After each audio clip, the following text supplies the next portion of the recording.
Je vais vous parler de la gauche et de la droite au prisme des travaux théologiques que j'ai effectués ces derniers temps. Vous savez, parfois on étudie différents domaines et on ne perçoit pas immédiatement les connexions entre ces domaines.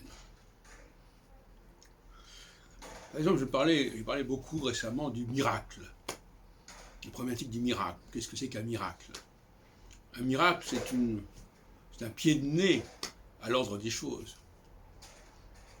Le miracle ne fait sens que lorsqu'on peut subvertir ce qui semblait immuable. Dans mon livre de 1985, Le Mon Dieu fait l'astrologie, je parle du miracle astrologique. Justement.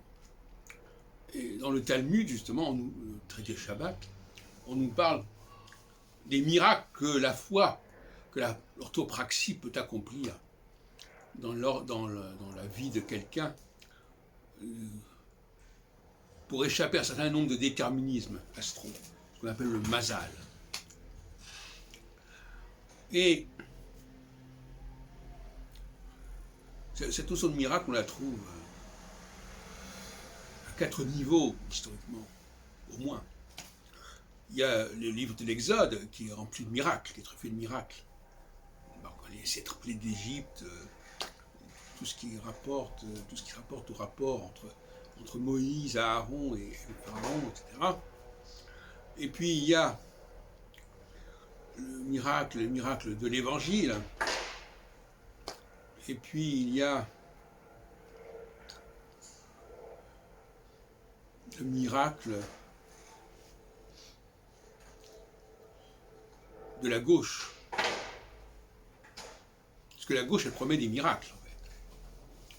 Elle promet, elle est dans le miracle, c'est souvent le déni.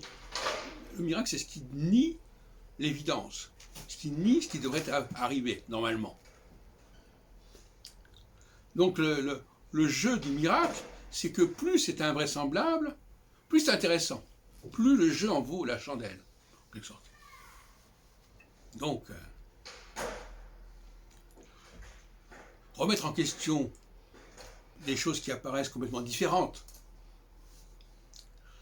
en montrant qu'elles ne sont pas si différentes que ça, c'est déjà de l'ordre du miracle. Donc il y a une filiation entre le temps des Israélites, ceux qui sont les adversaires, les ennemis des Judéens, comme vous les appelez,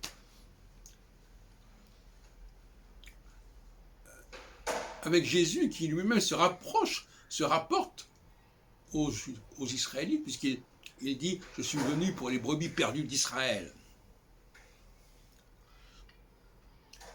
Et puis, il y a toutes les entreprises plus ou moins incroyables, plus ou moins utopiques, qui relèvent aussi d'une idée de miracle, de subversion, de déni de la réalité. Comment il n'y a pas de miracle? C'est le paradoxe du miracle. Il y a d'autant plus de miracles que ça semble invraisemblable et impossible. Ça veut dire que ce qu'on veut remettre en question par le miracle doit être particulièrement affirmé et évident pour que ça vaille la peine de tenter d'accomplir un miracle. Et donc, dans ce que j'appelle la problématique de la deuxième création, de la deuxième théologie, celle qui s'oppose en fait à la première et la troisième théologie, si vous voulez, qui s'oppose à tout ce qui est de l'ordre de ce qui serait agencé et planifié une fois pour toutes. Le christianisme et l'israélisme, qui est du côté, on peut dire, des colonisés, parce que les Israélites sont colonisés par les Judéens, en fait. C'est ma thèse.